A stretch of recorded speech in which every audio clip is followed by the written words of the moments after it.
in Tel Aviv. We want to continue this practice of bringing you as many real people with real stories on how this conflict is affecting people in the region. Nehemia Gordon joins us now, an American biblical scholar who happens to be based in Jerusalem. I know you go back and forth between the United States and Israel.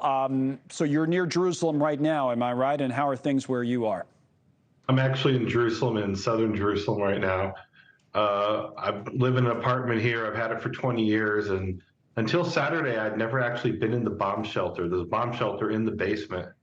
And, we've had, air raid sirens go off before, but this is the first time I've had to actually run down with my wife into the bomb shelter on multiple occasions, hearing explosions.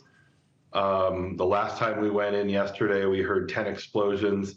Found out a 10-year-old boy was critically wounded from one of the rockets that got through the Iron Dome, and it's intense. I mean, it's intense. I spoke to a young lady today who was giving blood. There were hundreds of people who came to give blood at the arena here in Jerusalem, and I spoke to this young lady. And she said something that really broke my heart. She said, I'm 19 years old, so I've already been through a few wars, but I've never been through anything like this. That a 19-year-old would be able to say, I've been through a few wars, it just breaks my heart. That does give you a perspective, maybe not necessarily a perspective you would want, but one that is necessary to understand what's happening. We were just showing some video that you've posted, I believe, on your Facebook page. People may have recognized, it's good context for our audience, your wife in that video, because she joined us yesterday on the show. And to the point you were just making, she talked about what you guys had been through. And let's take a brief listen to that, and then we'll come back and try to put it in even more context. Here's your wife from yesterday. We have a bomb shelter here in the apartment building. My husband has been, owned this apartment for 20 years. He's never even been down there. Now we've been down there many times, and lots of stories that they tell down there. It's horrific.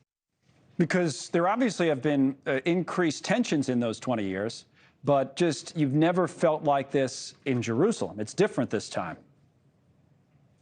Right. I mean, look, when this thing started on Saturday morning, my wife is waking me up and saying there's sirens, and I'm like, yeah, let's go back to sleep. We've had that before. These are false alarms. Then we start to hear the explosions, and I'm like, there's that bomb shelter over there. Let's check that out.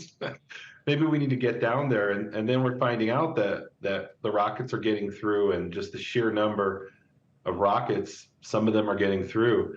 But thank God for, I mean, literally thank God for the Iron Dome.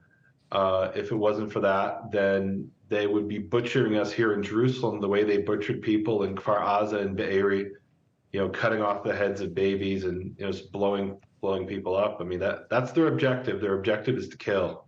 No, it is barbaric, and we've been covering some of those in just the worst type of detail. And we have a mother of the young lady who was she was paraded around literally in that propaganda video from Hamas, and we have her coming on a little bit later on in this hour. You just hear these people's stories and your own stories, and you just feel the emotion. And what about yourself? Do you know some people that are affected? It seems like the saying now is everybody knows somebody. So what about your own family and friends? Is everybody okay?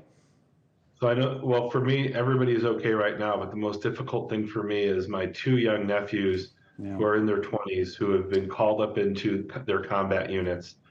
My one nephew, I spoke to him today. He just arrived back yesterday from a vacation.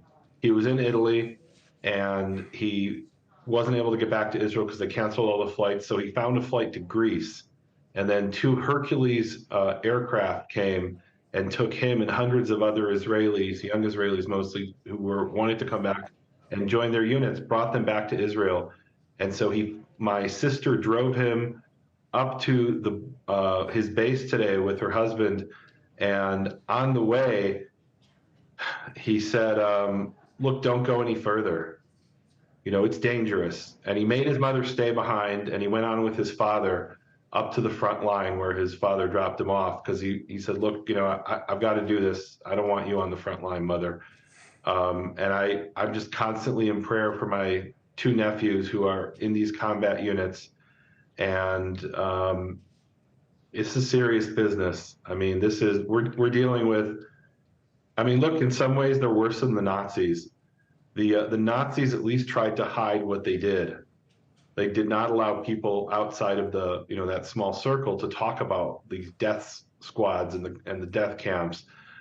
The Hamas is bragging about it. They're proud of it. It's a selling point for them, and that's what we're dealing with. And so this is why, someone like my nephew said, look, I've got to come back. He said to me, I didn't even hesitate for a second about coming back to Israel. Right. His younger brother, my sister offered to buy him a ticket to go anywhere in the world to avoid. Look, you haven't been called up yet. If you're overseas, they can't force you to come back. They won't force you. He said, Mom, if I don't do this, who's going to fight for those people? And they can't leave. It's incredible courage, isn't it? I mean, we're showing pictures of Gaza right now on the screen live when you're speaking. I'm told there were just explosions heard a few minutes ago, as there have been for the last couple of days. Thank you for watching. Go to newsnationnow.com to find News Nation on your television provider. And don't forget to click the red subscribe button below to get more of News Nation's fact-driven, unbiased coverage.